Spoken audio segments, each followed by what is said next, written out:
신바람 사연 아파트. 오늘의 사연 시작하겠습니다. 안녕하세요. 남편과 이혼한 30대 여성입니다.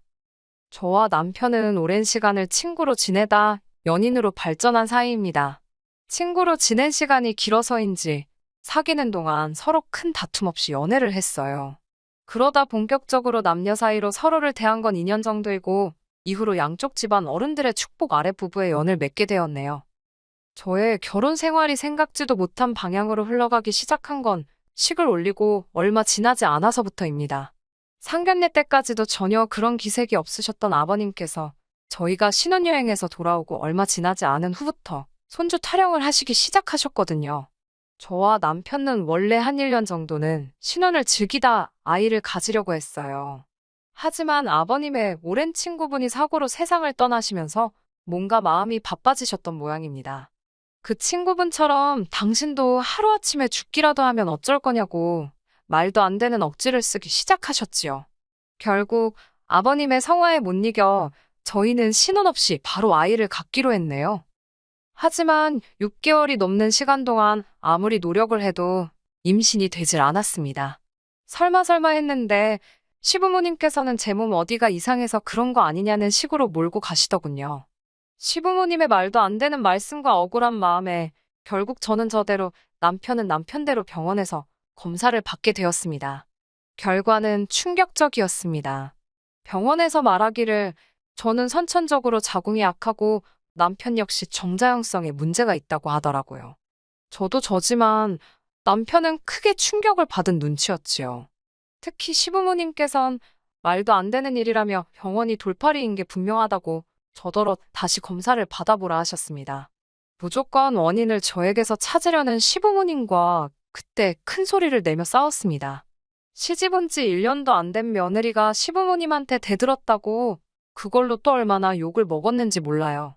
남편은 이러지도 저러지도 못했고 아무튼 그 이후로 시부모님께선 제가 하는 모든 일들을 마음에 들어하지 않으셨지요. 그러다 올해 초부터 본격적으로 시댁과 갈등이 시작되었습니다. 저는 원래 중소기업을 다니고 있었는데 회사 사정으로 인해 지난 2월부터 재택근무를 하게 되었습니다. 반면에 남편은 연애 때부터 지금까지 3교대로 일하는 공장 생산직으로 일하고 있어요. 그런데 시부모님 눈에는 저는 마치 집에서 탱자탱자 노는 며느리이고 남편은 뼈 빠지게 일하는 불쌍한 아들처럼 보였던 모양입니다. 저더러 걸핏하면 사람이 그렇게 책상 앞에서 칼딱거리고만 있는다고 돈이 벌리는 게 아니라고 몸으로 뛰어야 된다고 그러시며 요새 젊은 사람들은 일을 한 개만 하는 게 아니고 2개, 3개씩도 한다더라. 툭하면 그런 이야기를 하시더라고요. 평소에는 그런 말씀을 하셔도 한 귀로 듣고 한 귀로 흘렸지만 저도 사람인지라 컨디션이 안 좋은 날에는 그렇게 짜증도 나고 그러더라고요. 결국 한 번은 듣다 못한 제가 그래서 저더러 투잡디라고 하시는 이야기세요? 낮엔 집에서 일하고 밤엔 어디 배달이라도 갈까요? 그랬더니 할 수만 있으면 하면 좋지 못할 건 또 뭐냐고 그러시더군요. 제가 곱게 커서 몰라서 그렇지 그렇게 사는 사람이 얼마나 많은지 아냐면서요. 남편이 저렇게 밤에 잠도 못 자고 고생을 하는데 너가 좀 도와주면 얼마나 좋겠냐는 소리야 당연히 하셨고요. 듣고 있는데 정말이지 속에서 열불이 올라와서 그러면 어머님도 나가서 일하시라 했습니다.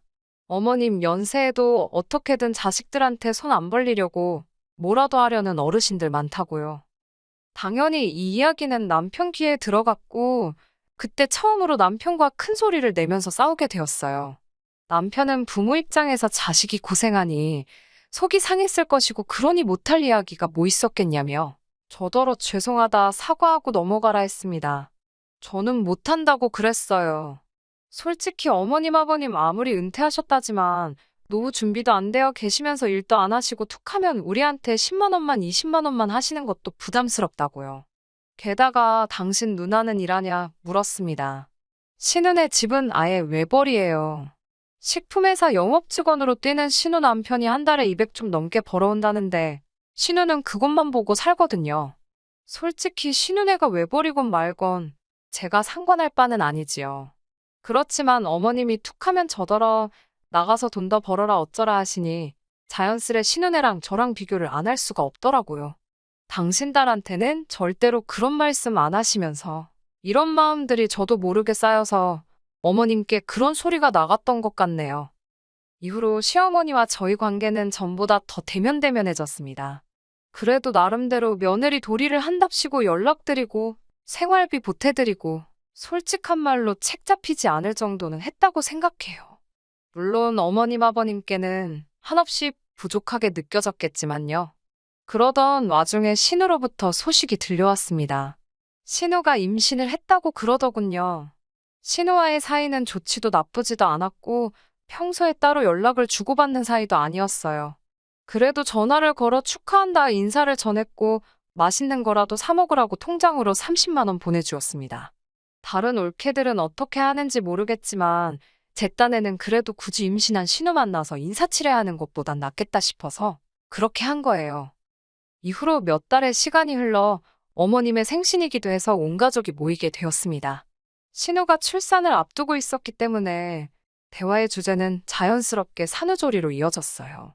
어차피 출근하는 사람도 아니니 별 걱정은 없겠다 싶어서 가만히 듣고만 있었습니다. 신우는 도우미를 쓰네 어쩌네 그러고 있는데 슬쩍 신우 남편 표정을 보니까 좋지가 않더라고요. 형편이 뻔한데 도우미를 쓴다고 해서 저러나 싶었지만 제가 나설 자리도 아니고 그냥 적당히 어머님과 신우가 하는 말에 기계적으로 호응만 하고 있지요. 그때 신우가 저를 보더니 올케가 도와주면 되겠다고 그러더군요. 아무 생각 없이 이야기를 흘려듣던 저는 신우의 그 말에 깜짝 놀라 지금 무슨 이야기를 하는 거냐 되물었습니다. 그러자 어머님께선 넌 이렇게 중요한 이야기를 하고 있는데 정신머리를 어디다 두고 있는 거냐며 또 한 번 싫은 소리를 하시더라고요. 저는 신우에게 어디 복직을 해야 하는 것도 아닌데 왜 남한테 아이를 맡기려고 하냐고 물었습니다. 그러자 신우는 살도 빼야 하고 라며 말끝을 흐리더니 이거저거 따지지 말고 저더러 그냥 봐달랍니다. 더 어이가 없는 건 그 상황에서 열을 내는 사람이 저밖에 없더라는 거예요.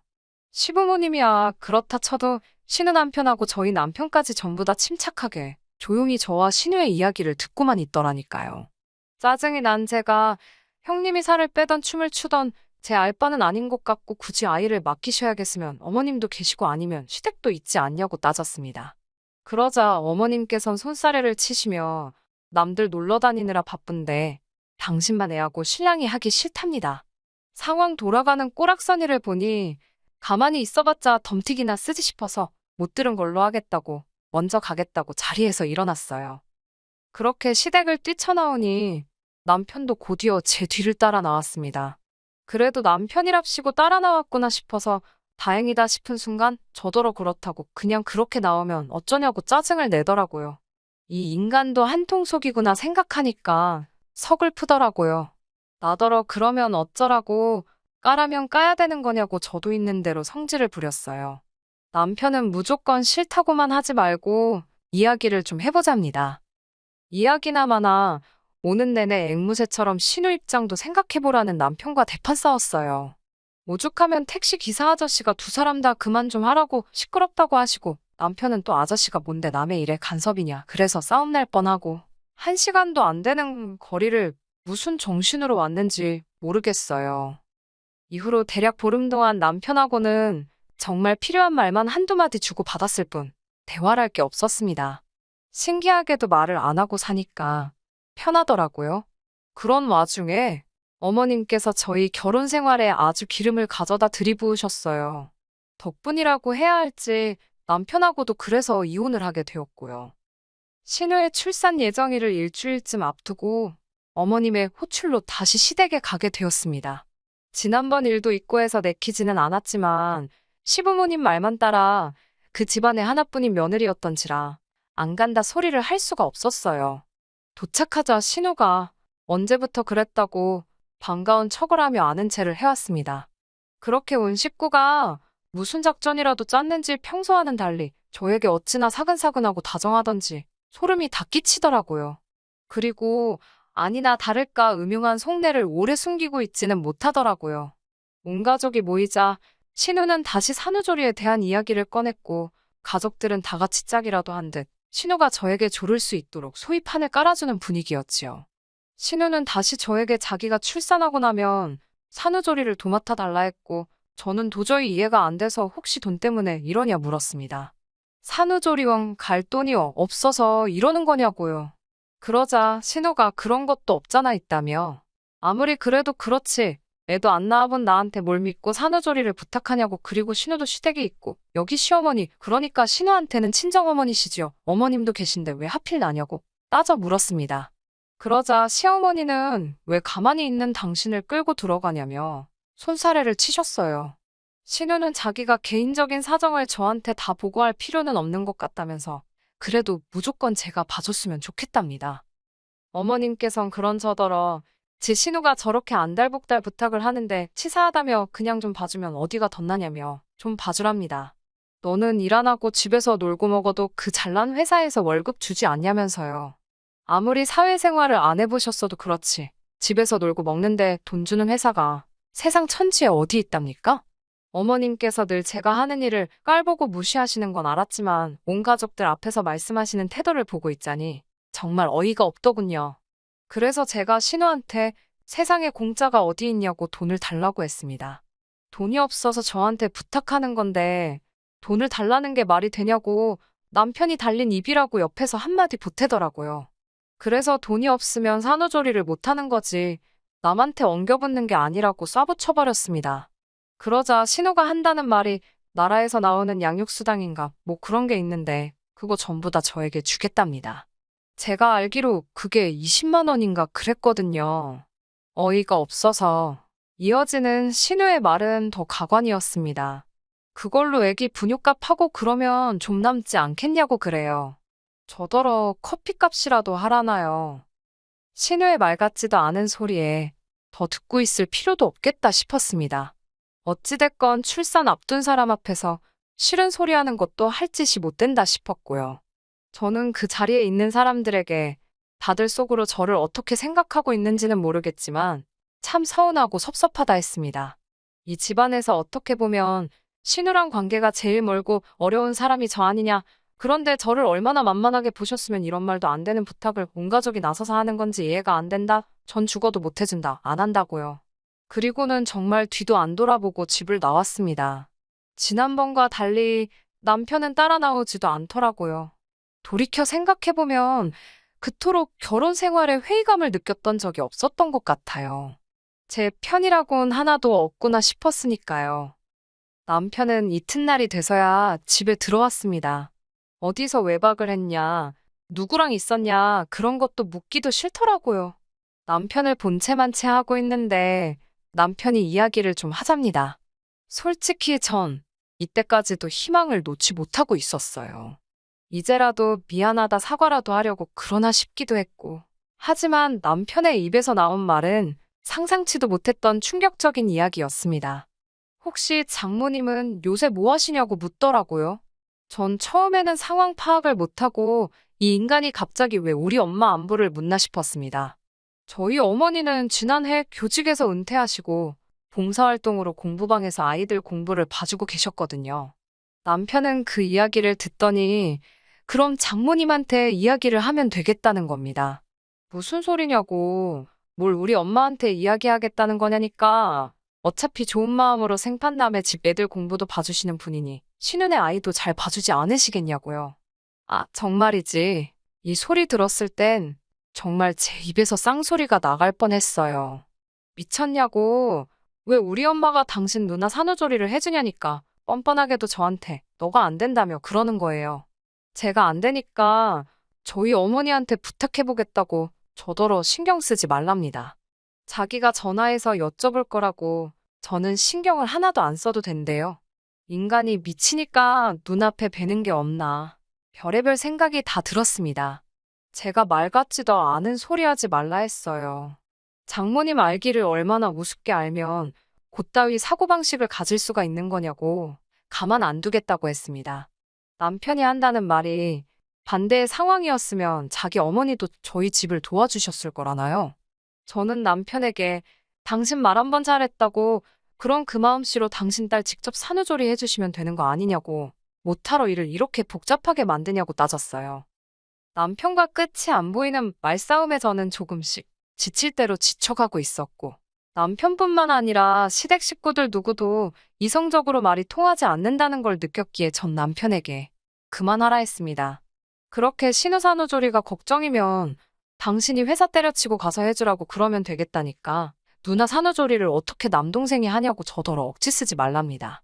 저는 못한다, 안 한다 산후조리를 해줄 바엔 차라리 당신과 갈라서는 게 낫겠다고 소리쳤고, 남편은 무슨 건수라도 잡았다는 듯이 지금 큰 실수한 거랍니다. 가족끼리 좀 돕고 살자는 건데, 그래야 가족끼리 정도 쌓이고 그러는데, 넌 시집 올 때부터 그런 식이었다면서, 이래서 가족들이 다 네 눈치를 보는 거 아니냐입니다.